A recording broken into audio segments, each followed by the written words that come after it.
ጆን ዳንኤል ከ100 ግራሙ ወርቅ ሽልማት ራሱን ለምን አገለለ? ጀሞ ድረስ አፍዝዞ ወስዷት ከመደፈር የተረፈችው ቲክቶከር። በፌሚኒዝም ጉዳይ ዘመቻ የተከፈተባቸው ታዋቂ ተጽዕኖ ፈጣሪዎችና ቲክቶከሮች። ማርታ ጎይቶም ምን ነክቷታል? ብዙዎችን ያስገረመው የአርቲስት ማርታ ጎይቶም የፊት ለውጥ። የቅልቦችን የምጠይቀው ከአዋርዱ እንድታስወጡኝ እንግዲህ በትህትና ጠይቃለሁ። ዘመቻ መክፈት ልክ ነው ብዬ አላምንም። እኔ በግል ወዴት እየሄድ ነው? ጀሞ ነኝ እኮ ምናምን አልኩት ማለት ነው። እጄ ደዛ ምናምን ሸርሙጣ በቃ ያልሰ እኔ ማርያም እዚህ ጋር መናገር ማልፈልጋቸውን ስድቦች። በዚህ በኩል ባል ምንድነው ትላላችሁ? ባል ላይ ዘመቻ ትከፍታላችሁ። ወንድ በሙሉ አንድ አይነት ነው የምትል ፌሚኒስት አለች። ለምሳሌ የዚሁ ዘመቻ አካል የሆነች ሴት ወንድ በሙሉ አንድ አይነት ነው እድሉን ስላላገኘህ ነው የምትላል። እነዚህ የምታዩዋቸው ሴቶች በሙሉ ዘመቻ ተከፍቶባቸዋል። ለምን ፕሮፋይላቸውን አልቀየሩም? በሰሞኑ እየተነገረ ስላለው ስለ ፌሚኒዝሙ ጉዳይ ምንም አላሉም በሚል እኔ ጆን በሽልማቱ ላይ መውጣትህ ካነሳው ነገር ጋር ብዙ ምክንያቱ አልሄደልኝም። እኔ በግል ማርታ ምን ሆናለች? ፊቷ ለምድር የተቀየረው በተለይ የከንፈሯ ቅርጽ። ቬሮኒካ ምንድነው የሚለው ጽሁፏ? አላማዬ ሀብታም መሆን እንጂ የሀብታም ሚስት መሆን አይደለም ይላል። አርቲስቶቻችን እየተመሳሰሉብን ነው። ማርታ ጎይቶም ማርያማዊት አባተን እየመሰለች ነው። እናንተ የያዛችሁት የሴቶች ጥቃት ይቁም፣ ሴቶች ራሳቸውን ይቻሉ ምናምን አይደለም። እናንተ የፈለጋችሁት አንድና አንድ ነገር በቀል ነው የፈለጋችሁት። እግዚአብሔር ይመስገን ነግቷል።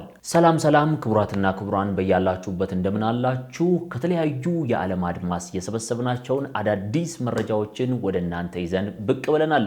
አላችሁ ሆይ? አለን። እኛ መላኩ ይልማ ከእናንተ ጋር ቆያለሁ። ቤኪ በካሜራው አለ። ሰብስክራይብ እያደረጋችሁ ተወዳጁን ቪዲዮውን ላይክ እያደረጋችሁ ጀመሩ። ቆረጥ አድርጋችሁ ደግሞ መላክ ላለበት ላኩለት። ቀጥታ ወደ ቪዲዮ ወደ መጀመሪያው መረጃችን ስናልፍ ጆን ዳንኤል 100 ግራም ወርቅ ከሚያሸልመው ሽልማት ራሴን አግልያለሁ እያለ ነው። ለምን? ቪዲዮውን አድምጠን እንመለስ። ይህን ቪዲዮ ሼር አድርጋችሁ ለቅልቦች ያደርሱልኝ። እኔ ሰዎችን ሰፖርት ማድረግ ወይም ሰዎችን መረዳው አዋርድ ወይም ሽልማት ለማግኘት ሳይሆን ለቀጣዩ ትውልድ አሻራዬን ጥዬ ማለፍ ስለምፈልግ ነው። ከዚህ በፊት አዋርድ ተዘጋጅቶ ከ300,000 ሰው በላይ ከ5 ሚሊዮን ብር በላይ ቮት አድርጎ እኔን ማሸነፍ ችዬ ነበረ።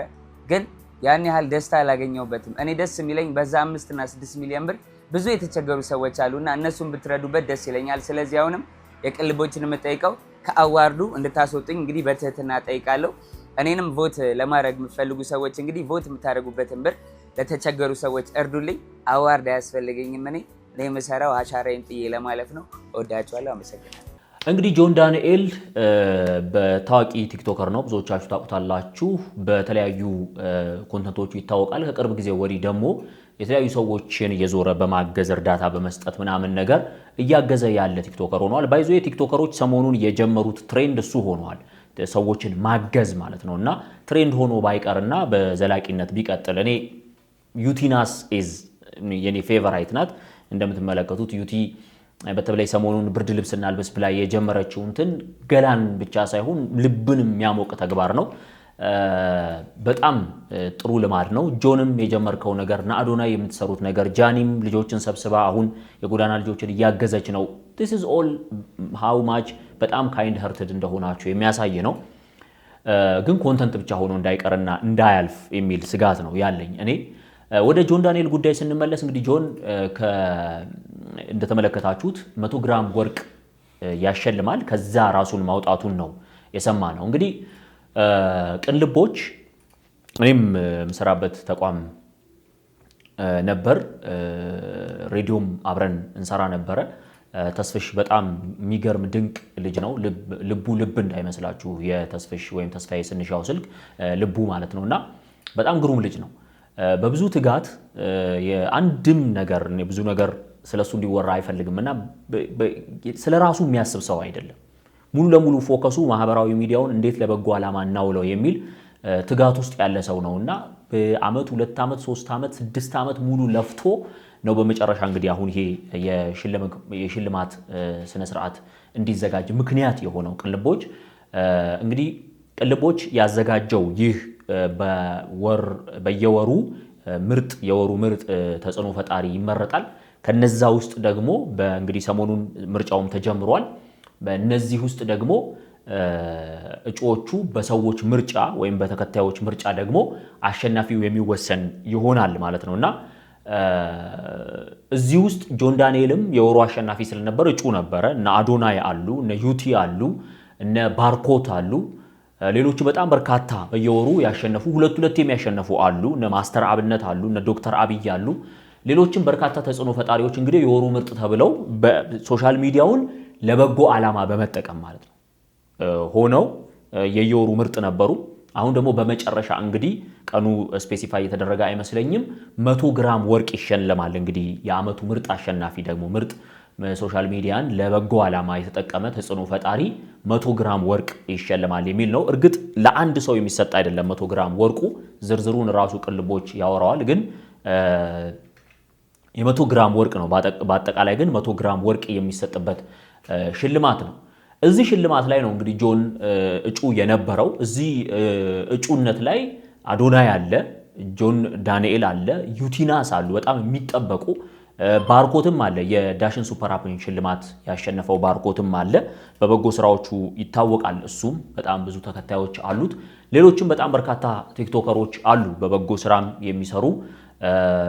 አቲስነማ የሚባል ቻሪተብል ኦርጋናይዜሽንም አለ እንደዚሁ።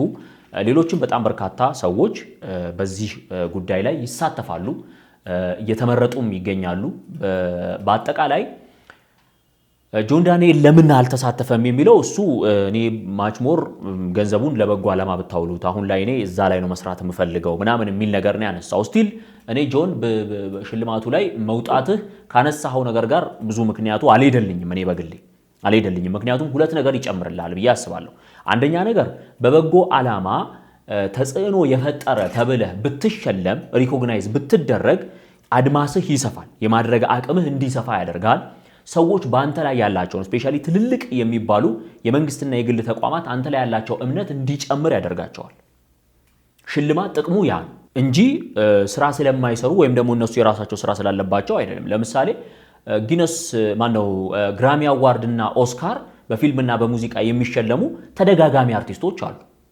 በየዓመቱ ምርጥ ስራ በመስራታቸው ምክንያት የሚሸለሙ ማለት ነው። እነዛ ሰዎች አይ እኔ ኦልሬዲ በቃ ስራዬን እየሰራው ስለሆነ እና እናንተ ይህንን ሽልማት ለሁሉ ነገር ብታደርጉልኝ እኔ ብዙም አይመለከተኝም ይላሉ። አይሉም። የገንዘብ ሽልማት አለው። የገንዘብ ሽልማቱን የሆነ ሀሉን ፐርሰንት ለበጎ ዓላማ የሚያውሉ ሰዎች አሉ። ስለዚህ እኔ ውድድሩን ተወዳድረህ ካሸነፍክ የምታገኘውን ወርቅ ከፈለክ ሽጠኸው ሊሆን ይችላል። አይዶን ነው መሸጥ ይቻላል አይቻልም የሚለው ነገር ግን ለበጎ አድራጎት ተቋም መስጠትም ትችላለህ። እሱ ወርቁን ራሱ ሰው አልመጣልኝም፣ እኔ ያቀረብከው ምክንያት አልመጣልኝም።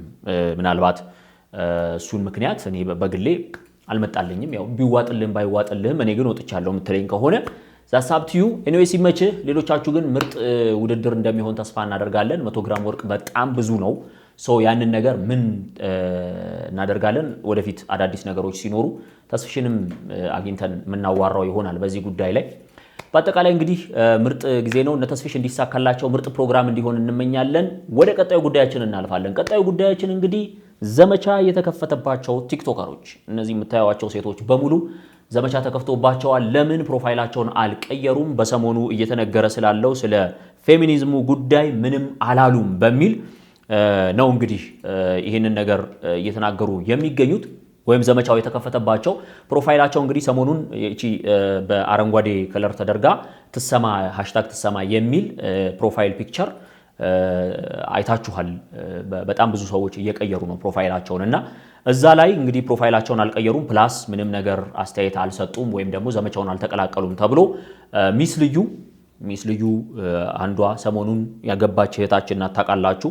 ሁለተኛዋ ጓደኛዋ የሚስ ልዩ ጓደኛ የምታውቋት ናት ማሂም እንደዚሁ በተመሳሳይ ዘመቻውን አልተቀላቀለችም ተብሎ ዘመቻ ተከፍቶባታል። እሷም ባለትዳር ናት። ሚስ ልዩም ቅርብ ጊዜ ነው ያገባችው። ሌላኛዋ እንግዲህ ቅርብ ጊዜ ጓደኛዋን ለወዳጆቿ ያስተዋወቀችውና ፓሪስ ጉብኝት ላይ የምትገኘው ማሂ ኬብ ወይም ማህደር ከበደ የወቻው ጉድ አንደኛዋ ሞተር፣ እሷም እንደዚሁ ዘመቻው ከተከፈተባቸው ሰዎች መካከል ናት፣ የለችበትም በሚል። ሌላኛዋ እንግዲህ ሚስ ፈንዲሻ ናት።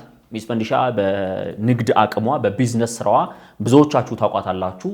የሚገርም ክሪኤቲቭ ማይንድ ያላት የምትገርም የቢዝነስ ሰው፣ እንደውም ለሴቶች ራስን መቻል እነዚህ ሴቶች ናቸው ሊጠቀሱ የሚገባው።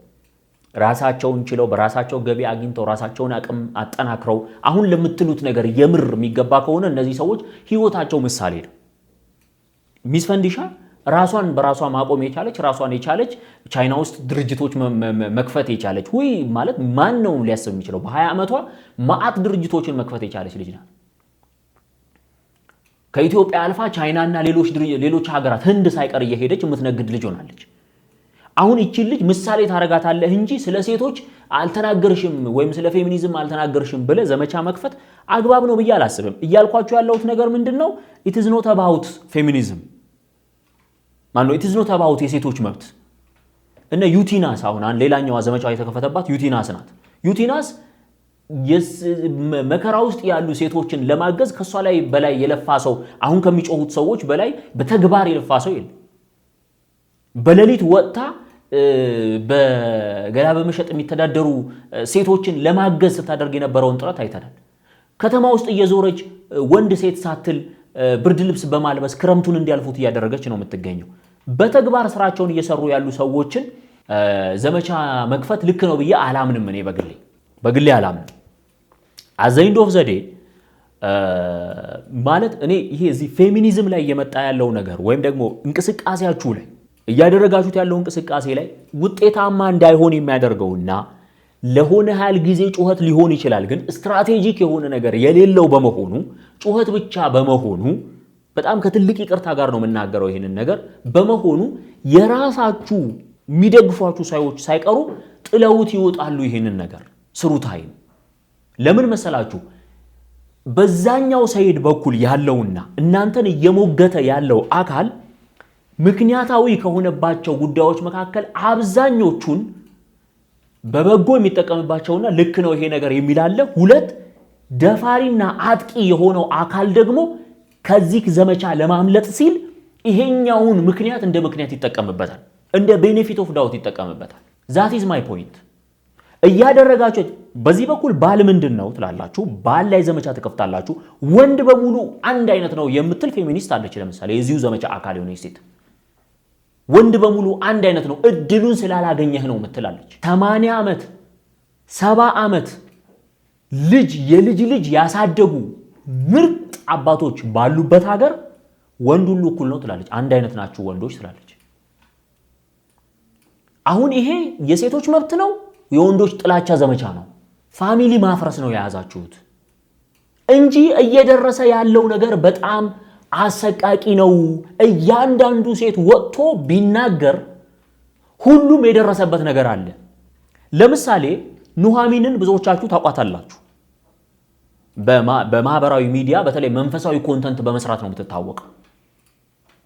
ኑሃሚን እስቲ ከሜክሲኮ ከሰፈሯ ተነስታ ሜክሲኮ በመሄድ ከሜክሲኮ 4 ኪሎ ለመሄድ ብላ ስራ ለመስራት ብላ ለመሄድ ስትሞክር በአንድ ግለሰብ የደረሰባትን አደንዝዞ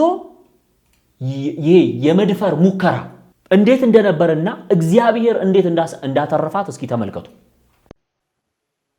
ስቶሪ ታይም እንዴት ከሜክሲኮ ጀሞ ድረስ ሳላቅ እንደተወሰድኩኝ። ይሄ ሆኖ ከ1 ዓመት ከ3 ወር በፊት ያኔ ሴራቪ ሰንስክሪን ሞይስቸራይዘር ምናምን ሸጥ ነበርና ያንን ለማድረስ ከኛ ሰፈር እስከ ሜክሲኮ ከሜክሲኮ ደግሞ 4 ኪሎ ታክሲ ለመያዝ የሜክሲኮ ታክሲ ይዤ ሜክሲኮ ላይ ወረድኩኝ እና በጀት ጥቂት እቃዎችን ይዣለሁ ምናምን እና የሆነ ወጣት ልጅ ነው ቀጠን ያለ መጣ። እንዴት ነሽ ምናምን አለኝና አላወኩትም፣ ግን ያው በጣም ፍሬንድሊ ስለሆነ ሰላም ያለኝ ከናም ቢ ሰላም አልኩት ምናምን። ከዛ ልትሸጫቸው ነው ምናምን ሲለኝ ትዝ ይለኛል። እውነት ለመናገር ግን እየቆየ ምን እየተፈጠረ እንደሆነ አልገባኝም። የነቃሁት ጀሞ 1 ስደርስ ነው። ጀሞ 1 ስደርስ እጄን ይዞኝ እየሄደ ነው። ከአስፓልት በእግረኛ መንገድ ማለት ነው። እጄን ይዞኝ ይሄዳልና ቀና ብዬ ሳይ አርሾ አለ እና ይሄን ቦታ የት ነው? እኔ ላብራቶሪ ስተኛ እዛ እንትን ልል መጥቻለሁ የሆነ ጊዜና ይሄን ቦታ የት ነው ማውቀው የሆነ ይሄ በህልማችሁ የሆኑ ነገሮች ሲፈጠሩ ምናምን አይነት የሚታያችሁ እንትን የለም እንደዛ ነው መሰለኝ በቃ እና ያለምኩ ነው በቃ ይሄ ዝብርቅርቅ አይነት ስሜት ይሰማኛል ራሴን ያዘኝ በጎን በኩል ምናምን ሳያው ልጁ ይሄ ተወዛግብ ያለው በቃ አስታውቃለሁ ቀናሚ ሳይው እጄን ይዞኝ እየሄደ ነው ያወራል አይ ቲንክ በመሃል ላብራቶሪ ተማሪ እንደሆንኩኝና ላብራቶሪ እንትን እንዳልኩኝና ምነግሬዋለሁ ከዛ ያወራል ምናምንና አየሁት የት እየወሰድከኝ ነው አልኩት ማለት ነው የትም እዚህ እንትን ልንል ምናምን አለኝ ከዛ ከጀሙ የጋርመንት ታክሲ መያዣ አለና እሱን ሳይ በቃ ነቃው እንዴ ወዴት እየሄድ ነው ጀሙ ነኝ እኮ ምናምን አልኩት ማለት ነው ሂጂ ደዛ ምናምን ሸርሙጣ በቃ እኔ ማርያም እዚህ ጋር መናገር ማልፈልጋቸውን ስድቦች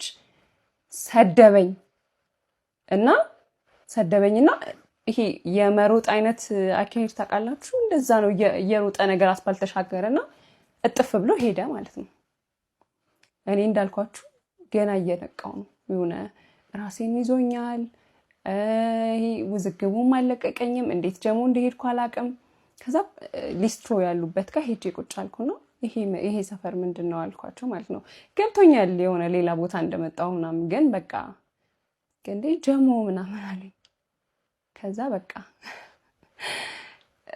እቃዬንም የተበላው ነው መሰለኝ ማርያምን እንምላችሁ አውጥቼ ሳይ ምንም ነገር አልሆንኩም እግዚአብሔር የተመሰገነ ይሁን ኢቭን እቃዬን ራሱ አልነካውም ያ ማለት እኔን ነው እየወሰደኝ ያለው ልጁ እና ራሱ ልጅ ፌስቡክ ላይ ፖስት ተደርጎ አየሁኝና ኮሜንት ላይ እህቴን ጀሙ ወስዷት ደፈራት እና ግን ምንም ማስረጃ ማግኘት ስላልቻለን አልታሰረም ከዛን ደግሞ ራሱ ልጅ ከየዛሬ አመት አካባቢ የሆነች ልጅ ታክሲ ውስጥ ደብድቧት ታስሮ ነበር እንግዲህ በውሸት የደህንነት አባል ነኝ ምናምን ብሎ የሰራው ልጅ ማለት ነው ከዛ ግን አሁን ተለቋል በሚያሳዝን ሁኔታና በዚህ ዘመን ሴት መሆን በራሱ በጣም ፈተና ነው የሴት ልጅ ጥቃት ምናምን ብሎ መቃወም አይ ቲንክ ፋንሲ ነገር እየመሰለን ነው በጣም ኖርማል ከማረጋችን የተነሳና ያንዳንዳችን ቤት ከመንኳኳቱ በፊት ኦብቪስሊ ቆመን መቃወም ያሉብን ነገሮች መቃወም መጀመር አለብን ሌላ በምስሉን ካገኘው ታሳያችኋለሁ በቴክስት እየላከ እገልሻለሁ ያለ ሴትን ነውር የሆነ እንደው ከሰው አፍ ይወጣሉ ተብሎ የማይታሰቡ ስድቦችን የሚሰድብ በስለትና በጠመንጃ የሚያስፈራራ ወንድ ከተማ ውስጥ አለ ይሄ የሚያሳየን የእያንዳንዷ ሴት ይነስም ይብዛ የጾታ ጥቃት ደርሶባታል አስተውለውም ይሁን ሳታስተውለው ነጮቹ በዚህ ዘርፍ ላይ ጥሩ ነገራቸው ምንድነው ኢቭን ዘርፍ አላቸው ያስቀምጣሉ አቢዩዙን የተለያየ አይነት ደረጃ አለው ከለከፋ ጀምሩ መብትህ አይደለም መልከፍ ማን ሰጠኝ መልከፍ መብት ነውር ነው መያዝ እጅ መያዝ ለምሳሌ ቅድም መናኸሪያ ውስጥ የታክሲ መናኸሪያ ውስጥ ታክሲ የንትን ታክሲ የት ነው ብላ እየጠየቀቻቸው ይመስለኛል ሹፌሮች ይመስሉኛል ዊግ ጸጉሯን ተሰርታለች ቁጥርጥር እንደዚህ ጸጉሯን ይዞ እንደዚህ ይነካዋል አታቀውም አያቃትም መንገድ ወይም ቦታ ወይም የታክሲ መሳፈሪያ ነው እየጠየቀችው ያለችው ታክሲ የቱ ጋር ነው የንትን ታክሲ ያለው ብላ ነው የጠየቀችው ጸጉሯን ይነካል ማን መብት ሰጠ ጸጉሯን መንካት ነውር ነው ወንጀል ነው ያንተ ያልሆነችን ሴት መንካት አትችልም በሃይማኖትም በባህልም በሰው ሞራልም አይፈቀድም ጥያቄው ይሄ ሁሉ ነገር ሴቶች ላይ እየደረሰ ነው ኦፍ ኮርስ እየደረሰ ነው ይሄንን ነገር እንታገለው አሁን እንታገለው ግን ወንድን ጠልታችሁ አይሆንም ወንድ ፕሮቴክቲቭ ማይንድ ሴት እንዲኖር አድርጉ እናቶች አባቶች ልጆቻችሁን ስታሳድጉ ወንዶቹን የእህቱ ጠባቂ ያክስቱ ጠባቂ ያያቱ ጠባቂ የእናቱ ጠባቂ የሴት ልጅ ጠባቂ ማይንድ ሴት እንዲኖረው አድርጋችሁ አሳድጉ ማህበራዊ ሚዲያ ላይ የምትናገሩ ሰዎች ወንዶችን በጅምላ የፔዲፋየር እና የፕሬዲተር ካራክተር ከምትሰጡና ከዛ ደግሞ ዘመቻውን ትታችሁ ትዳር ማፍረስ ላይ ከምትገቡ የምር ዓላማችሁ ያ ከሆነ በስነ ስርዓት መታገል ባለባችሁ መንገድ ታገሉ። እንታገል አብረን። ከዛ ውጪ ሄደሽ መጥተሽ ባሌ የሰራልኝ ቆንጆ ሳንዱች ነው ትልና ነገር ግን ቡኮ አብኩቼለት አላቅም ትላለች። ወንዱ አብኩቶ ጋግሮ ሲያበላ እንክብካቤ ነው፣ ግዴታው ነው። ሴቷ ያንን አለማድረጓን እንደ ኩራት መቁጠር ደግሞ መብቷ ነው። ዋነኛ የፌሚኒዝም አቀንቃኝ ከሆኑ ሰዎች መሃል አንዷ ናት ይሄንን የምትለው። ባይዘው ልጅ ታሳድጋለች ቤት ውስጥ፣ ባል አለ ቤት ውስጥ። መስራት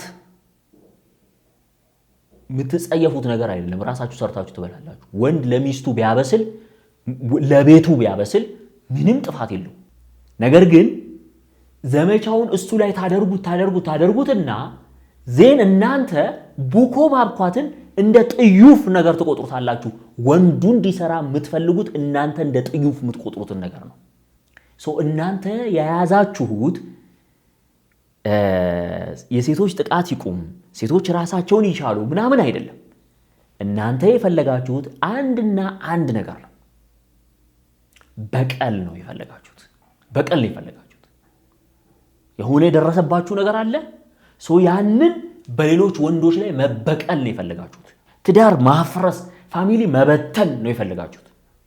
that is my point እንጂ የደረሰባቸውን በደል ሰምታችሁታል። ኑሐሚንን ሰምታችኋታል። ኑሐሚን የተናገረችው ነገር ላይ እንግዲህ ማለት ይሄ ሰውዬ አሁንም ኤግዚስት ያደርጋል፣ እየሄደ ነው በእግሩ። ለምን የምታደርጉት ነገር ከተራ ጥላቻ የዘለለ ነገር የለውም ብሎ የሚያስብ ፐብሊክ ስለተፈጠረ የዚህን ሰውዬ ጉዳይ ተከታትላችሁ ፖሊስ ጣቢያ ሄዳችኋል። ሰውየው ታሰረ ተባለ፣ ተያዘ፣ መሰከራችሁበት። የህግ ባለሙያዎች ጉዳዩን ያዛችሁበት።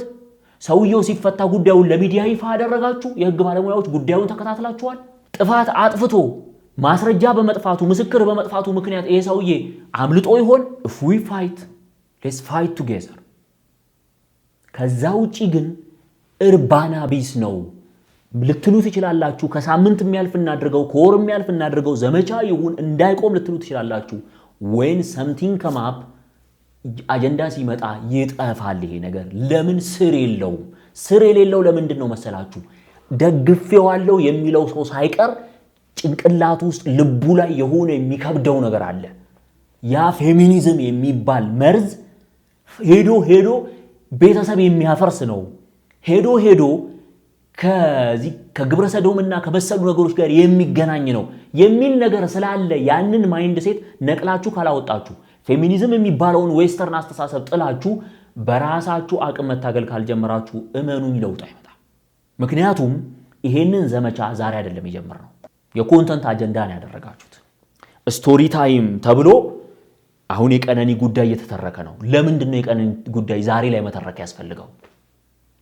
ለምን ወደ መጀመሪያ ላይ ያኔ አሁን ጉዳይ ባልተባለበት ሰዓት፣ ምክንያቱም አሁን ይሄ ነገር የተጀመረው እኮ የዘውዱ ሀፍቱ ገዳዮች ሲለቀቁና የህፃን ሄቨን የፍርድ ቤት ጉዳይ እንደገና ለ4 ወር ሲተላለፍ ነው። ግልጽ ቋንቋ ሴቶች ኢትዮጵያ ውስጥ ብቻ አይደለም በመላው ዓለም ጥቃቱ ይፈጸምባቸዋል። ከባድ ጥቃት ይፈጸምባቸዋል። ይነስም ይብዛ ኢትዮጵያ ውስጥ ሴት ልጅ ጥቃት ተፈጽሞባታል ከለከፋ ጀምሮ። ግን ሁሉንም ወንድ እንዲጠላ ማድረግ፣ ዘመቻውን ትቶ ትዳር ላይ ዘመቻ መክፈት፣ ዘመቻውን ትቶ ለምሳሌ ምን አለች? አሁን እንግዲህ ዘመቻውን የምትመራው ጆርዲ ናት። ጆርዲ ምንድነው የምትለው? እቤት ውስጥ ለባልሽ ከምታበሲ እና የማብሰል ይሄን ያህል ኢንተረስቱ ካለሽ ለምን ሼፍነት ተምረሽ እየተከፈለሽ አታበሲም? ጥያቄው ምን እንደሆነ ልንገራችሁ ይላችሁ። ጥያቄው የመከፈል ጉዳይ ብቻ ነው። ክፈል ነው። ስለዚህ ባልየው እየከፈለ ሚስቱን ማሰራት ይችላል ማለት ነው። በቃ ውጪ ወጥተሽ የምታገኘውን ማንኛውንም ክፍያ እኔ ከፍልሻለሁ፣ ዜን ሊቭ ዩር ላይፍ፣ ልጆቼን አሳድጊ፣ አርፈሽ ተቀመጪ፣ እንደዚህ ማለት ይችላል። ዘመቻውን የሚመራው ሰው በስሜታችሁ ምክንያት በትክክል እየመራችሁ እንዳልሆነ እኔ እነግራችኋለሁ። የሴቶች ጥቃት ይቁም የሚለው ዘመቻ በትክክል የሴቶች ጥቃትን ብቻ ኢላማ አድርጎ ከሄደ እመኑኝ መፍትሄ ታገኙበታላችሁ። whenever ወደ ግራ ታጥፋችሁ ወደ ቀኝ ታጥፋችሁ ቤተሰብንና ትዳርን መንካት የጀመራችሁ ቀን እንዳያችኋቸው እንዳብዛኞቹ ሰዎች ዓላማችሁን የሚደግፍ ሰው አታገኙ። ለጥቂት ጊዜ ብዙ ሰው ሊመስል ይችላል። እመኑኝ ብዙ ሰው አይደለም። ለምሳሌ ጠቅላይ ሚኒስትር ዶክተር አብይ አህመድ ቅርብ ጊዜ አንድ ፖስት ፖስተው ኮመንታቸውን እናጥለቅልቅ በሚል ዘመቻ ቲክቶክ ላይ ተገብቶ እንትን ተብሎ ነበር እኒ ኮመንት ማድረግ በዚህ ጉዳይ ላይ ማለት ነው። በዚህ ጉዳይ ላይ ኮመንት ማድረግ ስንት ኮመንት አለው? 23000 ኮመንት አለው። 23000ም ኮመንት ይሄ ነው ብለን እናስብ። ከሴቶች ጋር የተያያዘው ነው ብለን እናስብ። የጠቅላይ ሚኒስትሩ ቪዲዮን ስንት ሰው አይቶታል? 364000 ሰው አይቶታል። 29000 ላይክ ነው ምናምን አለው። የጠቅላይ ሚኒስትሩን ቪዲዮ ሼር ያደረገው ሰው 2360 ሰው ነው። የጠቅላይ ሚኒስትሩ ቪዲዮ ውስጥ ገብቶ ኮሜንት ያደረገ 23000 ሰውና ቪዲዮን ያየው 300 ምናምን ሺህ ሰው ለምን ኮሜንት አላረገም? 10% እንኳን አይሆንም ኮሜንት ያደረገው። ይሄንን ነገር በደንብ አስቡበትና ትዳርና ቤተሰብን ወደ ጎን ትተን ሌትስ ፋይት ዘ ሪል ፋይት። በትክክል የሴቶች ጥቃት ይቁም፣ እንዴት ይቁም በሚለው ጉዳይ ላይ በጋራ ነው መፍትሄ ማምጣት። ለኔ መፍትሄው ብዬ ማስበው በግሌ አንድና አንድ ነው። ሴቶች ወንዶች የፕሮቴክቲቭ ማይንድ ሴት እንዲያዳብሩ መስራት። ዛት ይዚት ተጠቀሙበት። ወደ ቀጣዩ ጉዳያችን እንለፍ። ቀጣዩ ጉዳያችን የቬሮኒካ አዳነ ጉዳይ ነው። ከዚሁ ጋር የተያያዘ ነው ብዬ አስባለሁ። ቬሮኒካ ይሄንን ቪዲዮ ለቃ ነበር። ሙሉ ቪዲዮን አላሳያችሁም፣ ጀስት የጻፈችውን ብቻ ነው።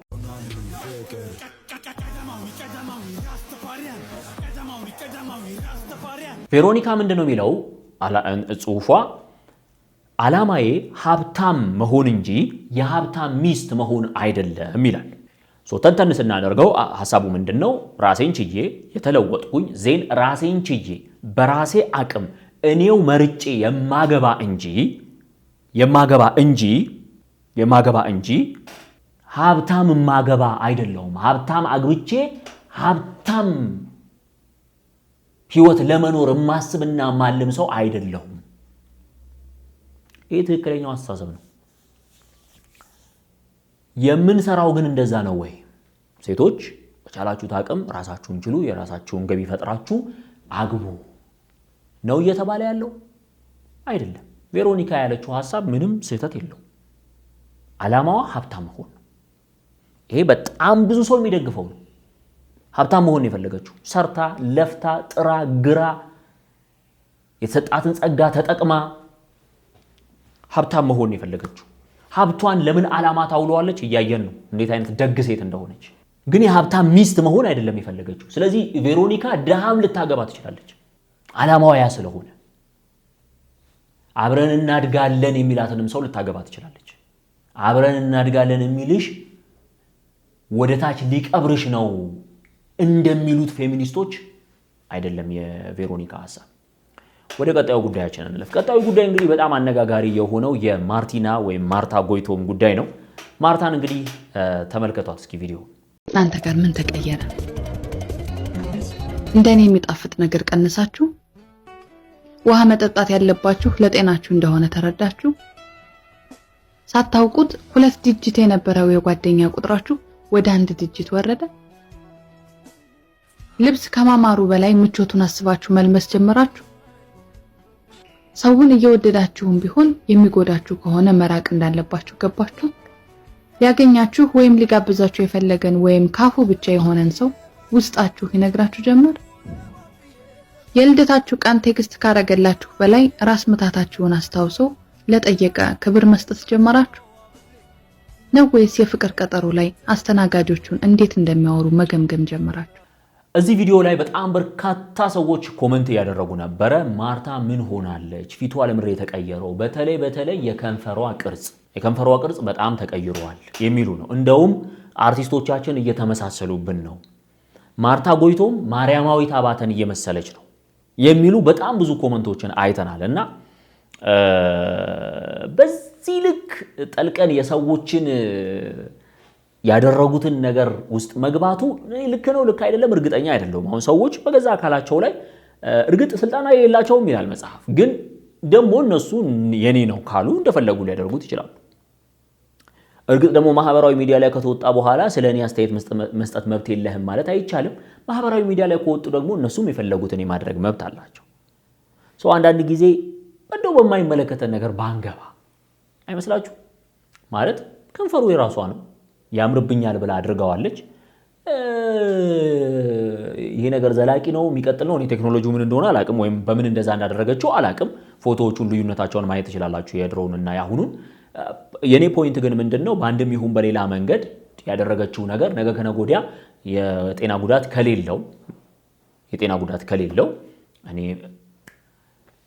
በማለት በገዛ አካሏ ላይ ፈልጋ ፈቅዳ ባደረገችው ነገር ብዛም እኔ አስተያየት መስጠቱ ልክ ነው ብዬ አላምን። ክቡራትና ክቡራን እንግዲህ ለዛሬ ያዝንላችሁ መረጃዎች እነዚሁ ናቸው። ምርጥ ጊዜ እንዳሳልፋችሁ ተስፋ እናደርጋለን። ሰብስክራይብ ያላደረጋችሁ ሰብስክራይብ አድርጉ፣ ቤተሰብ ሁኑን። ቪዲዮውን ሼር አድርጉት፣ ላይክ እያደረጋችሁ ጨርሱ። ቪዲዮውን እስከ ፍጻሜ ድረስ ለተከታተላችሁ ሁሉ ምስጋናችን ላቅ ያለ ነው። ቀሪው ቀን ብሩክ እንዲሆንላችሁ ተመኘን። መላኩ ይልማ ነበርኩ። ጤና ይስጥልኝ።